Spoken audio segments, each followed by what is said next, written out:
welcome back to my channel. I've been a little MIA, but that's because I have been soaking in all of the family time, being with Anthony, and just enjoying this time of year, just because it's very difficult as it is. It's definitely gonna be a very weird Christmas, but I'm trying to stay positive. And anyway, for this video, I just wanted to share with you my favorite makeup of the entire year. I just want to make videos that are a little bit more lighthearted, just because I don't want to go down a mental spiral and end up in a place where I'm not doing my best. So anyway, thank you so much for clicking on this video, and let's get started. I've already had coffee today, but this is my second cup because I have a lot of things to do today, so I need caffeine. Caffeine is one of those things that never lets me down, except for when it's not out of my system and I can't go to bed at night. Anyway, besides the point, so I'm only going to be talking about things that are my favorite for the entire year. I don't use primer. So for example, I'm not gonna show you a favorite primer just because, even though I don't ever use them.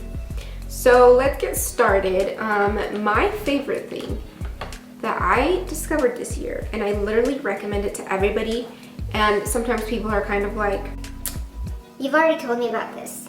This is like the third time you've told me. This is just something that I think anyone would enjoy. I have oily skin and it works for me. It has coverage. It feels like nothing on my skin, and the best part is that it has broad spectrum SPF 28. The SPF in this product is literally a bonus. It's the cherry on top. It's the CoverGirl Plus Olay Simply Ageless, what is it called? Foundation. Look how much I have used up. This right here is the bottom of the container. I've hit pan, and it's not because there's very little product, it's because I have used it that much. I know that there are other like balmy foundations. For example, KVD has one, Chanel has one, Chantecaille, there's a couple other ones, but they're a little bit more pricey.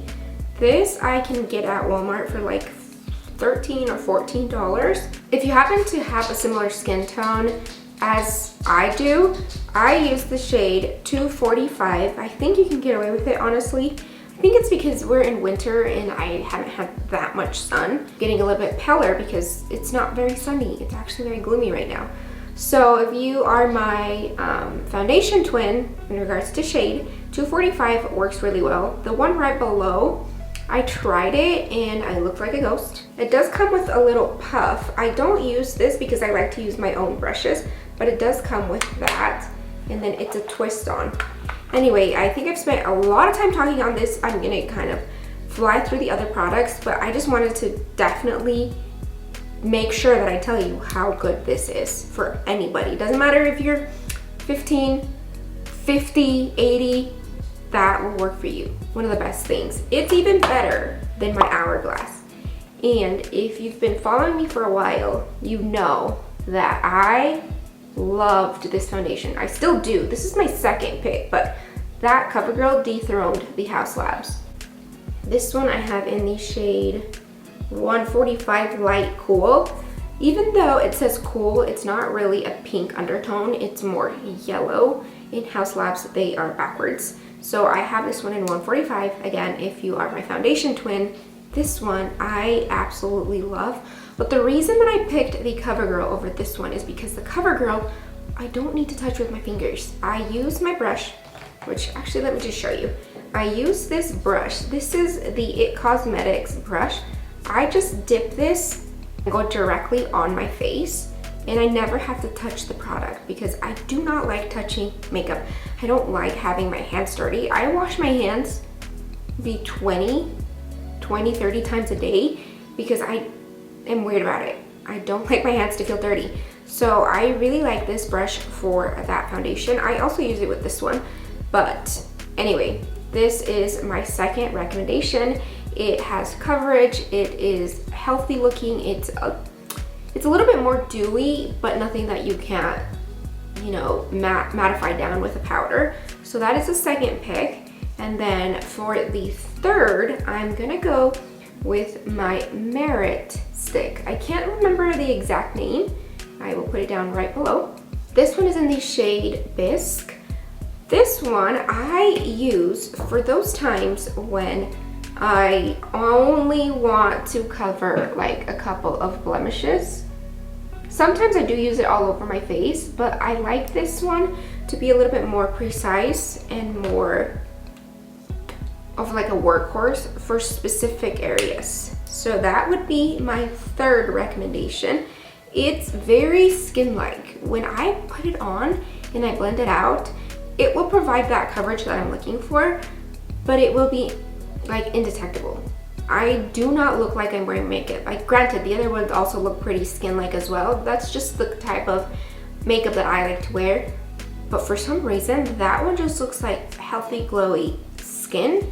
It does not look like makeup at all. For concealer, I am the pickiest person when it comes to concealer. I have tried every concealer, okay, maybe like 95% of all the concealers that you can find in Sephora or Ulta. Maybe it's like 90 because there have been some new releases that I don't need to buy them because I already have the holy grails of concealer. I'm gonna start off with, I don't know which one would be my top, but I'm sure if you're into makeup, you've heard about these everywhere. I may say, I don't know, I really like how they both wear. I may say that the Natasha Denona, actually no, because I like these for different things. Anyway, let me just talk about these at the same time. Let me show you the packaging. I'm sure you've probably already seen it, but this is the Natasha Denona. I have the shade N3, which is neutral 3. It's very, very nice. The packaging, super nice. I love this sound. Listen.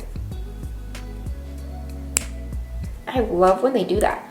Anyway, the doe foot is very triangular. It doesn't pick up too much product, which is exactly what I want. I do not like a lot of product under my eye just because I find that it just looks cakey. And then when I powder it, it looks dry, crusty, flaky. So I don't like to apply too much product under the eye just because I do go in with powder.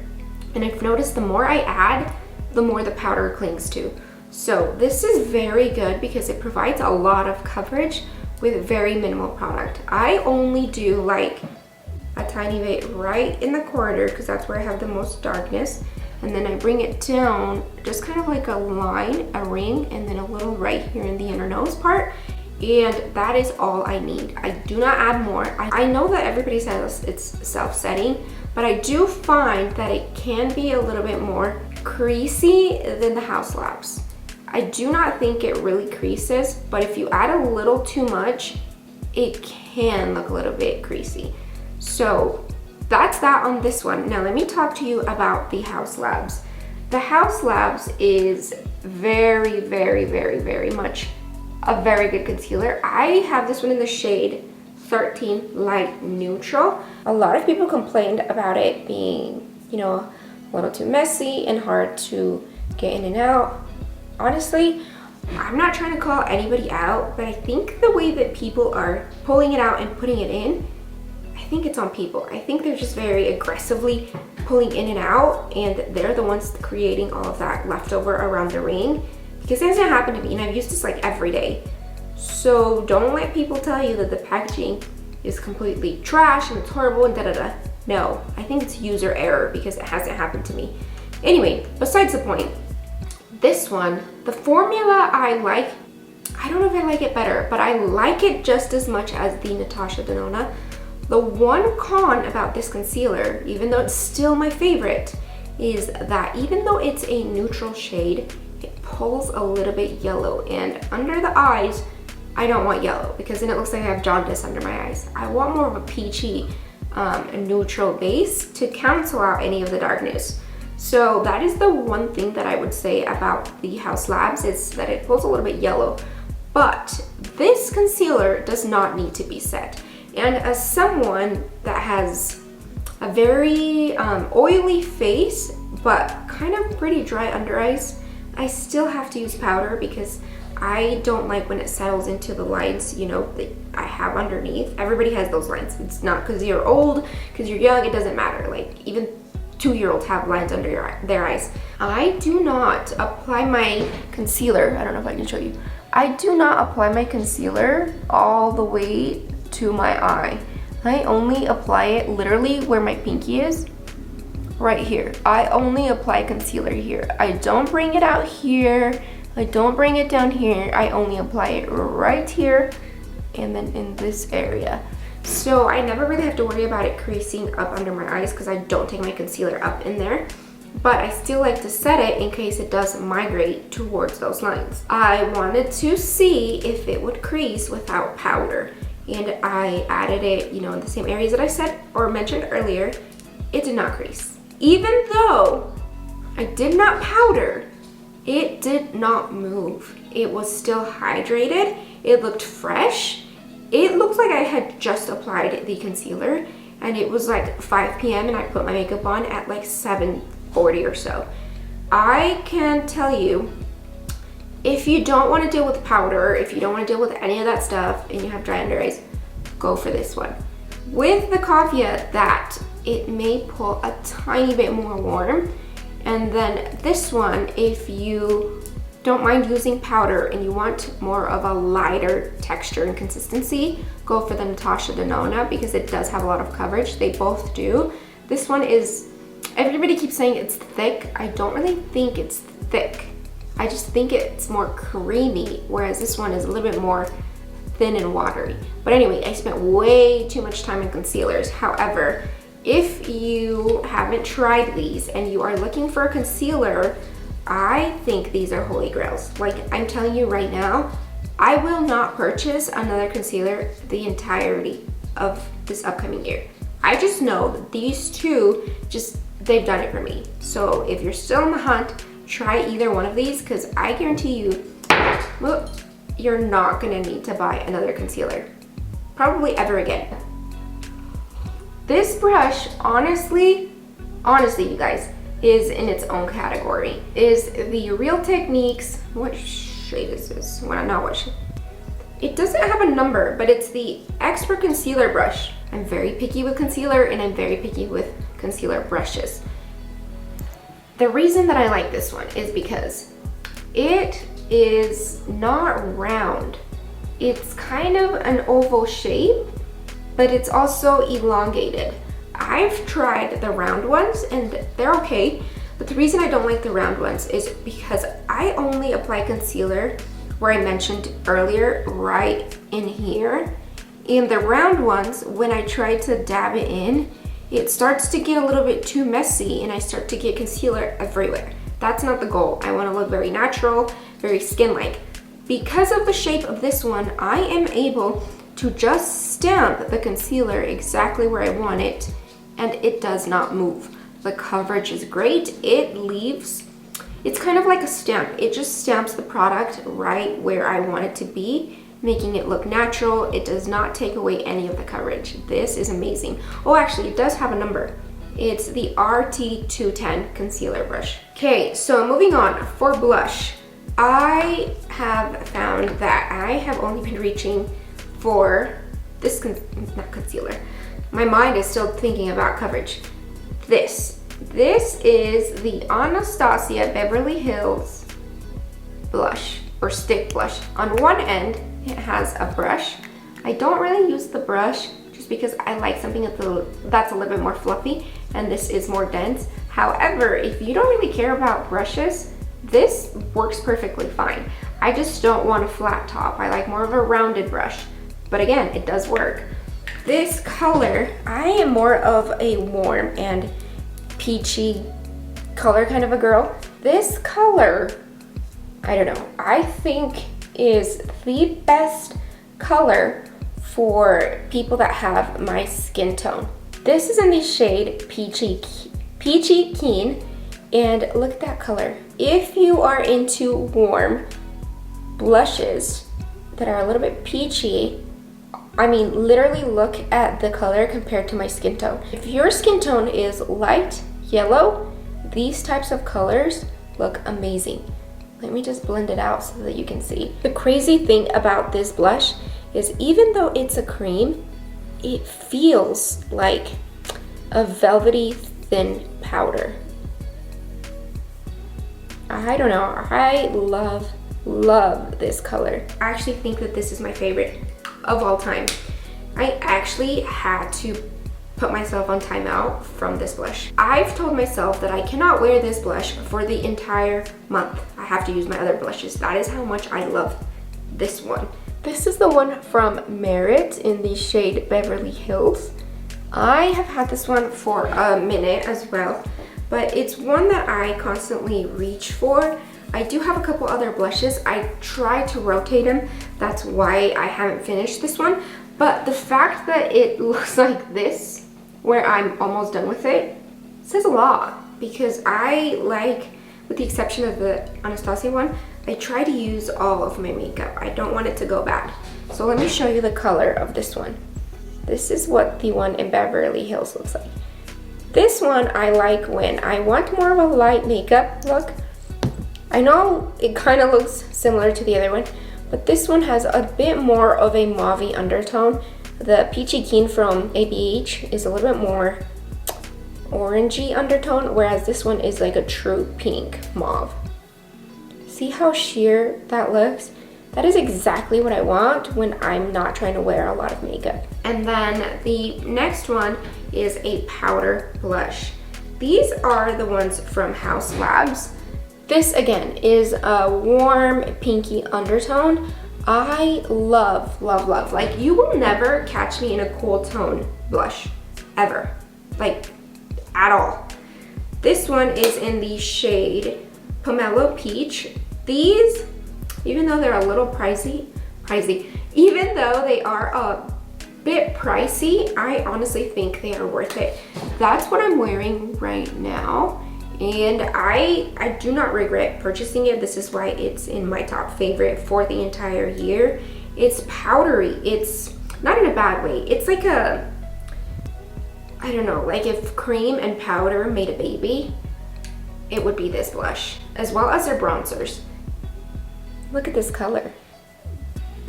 I don't know. I just find these shades to be so complimenting and beautiful on my skin type. I mean, they work for everybody, but I specifically like warm tone for a warm base skin tone.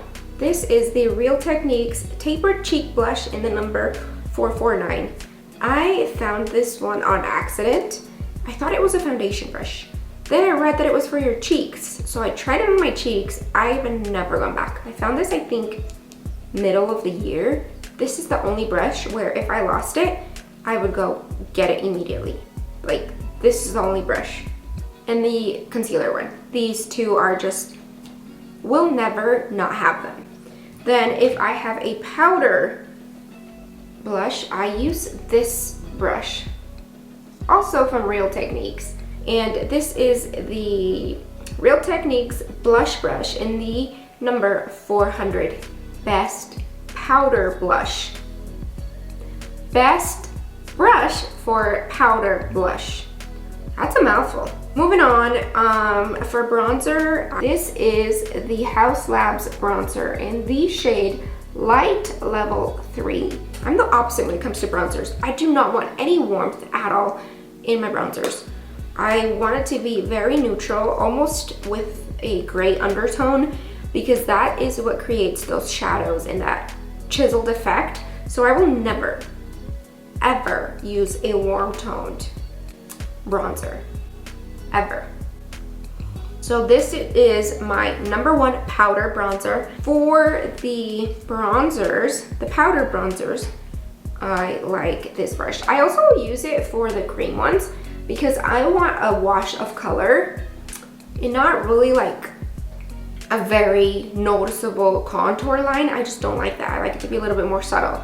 Whereas my blush, I like it to be a little bit more visible. This is the same brush as the blush one. They're both the RT 400, except for I use one for blush and I use one for bronzer. For powder, for setting powder, I will go with the Anastasia Beverly Hills powder. This is in the shade Fair 1. I don't know if you can see, but look, I've hit pan and I've had this since July, I think. Yes, July, because Anthony actually got this for me with his Saks credit. So I have had this for not that long and I've already hit pan. And again, it's not because there's very little product in here. It's because I use it all the time. This is great for all over the face. I dust a tiny bit under my eyes because I don't like it to look powdery or crepey.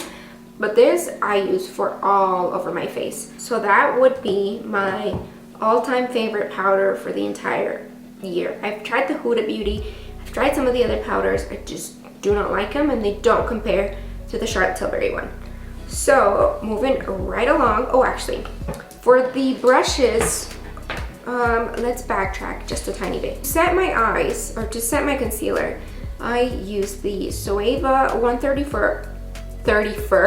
134 Luxe Powder Fusion brush.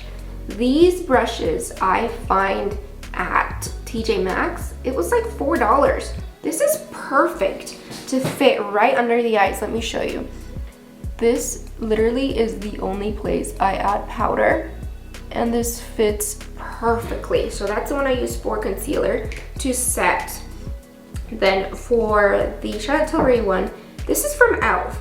This brush is from e.l.f. The name is literally rubbed away. That's how long I've had it. It's supposed to be a blush brush, but I like it for powder. See how it's like a little bit tapered towards the end?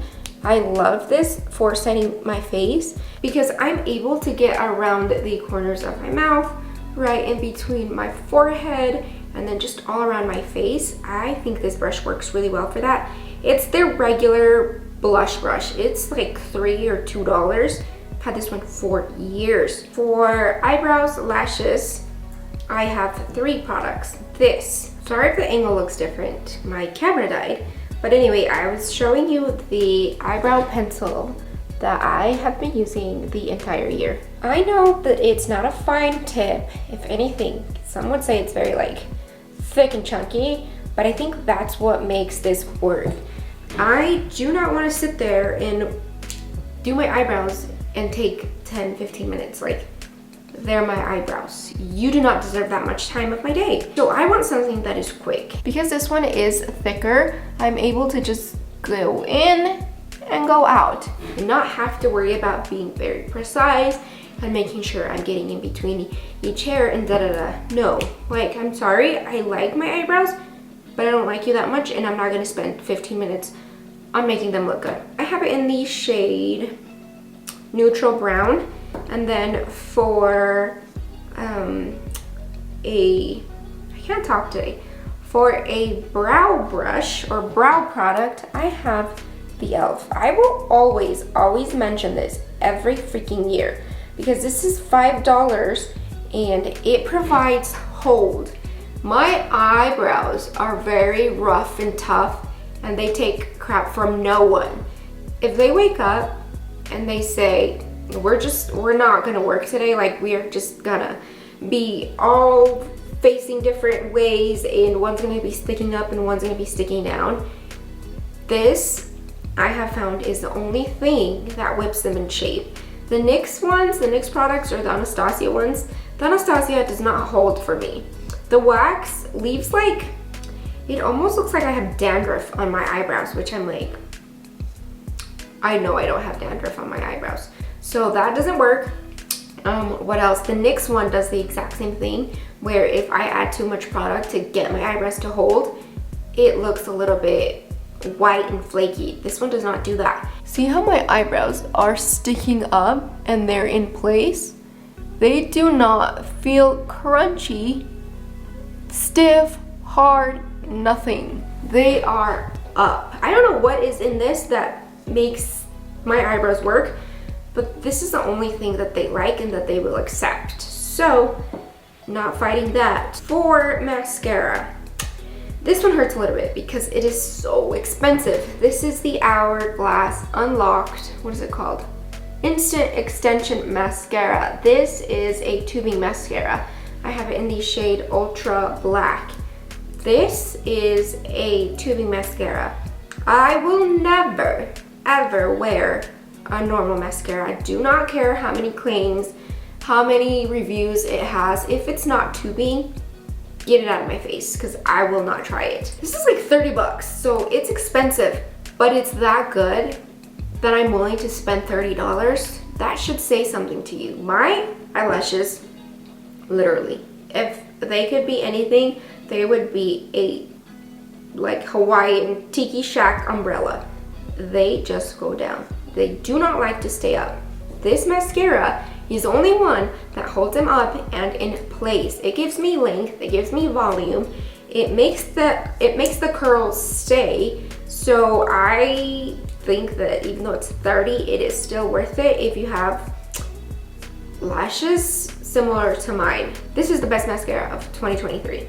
So we have come to the end of my makeup favorites for the year 2023. I hope you enjoyed it, and maybe if you were looking for some holy grails, you found one in my video. If you've tried any of these products and you're like, yup, I love those are also my holy grails, let me know, because I like to hear, you know, why people like certain things or why they hate others.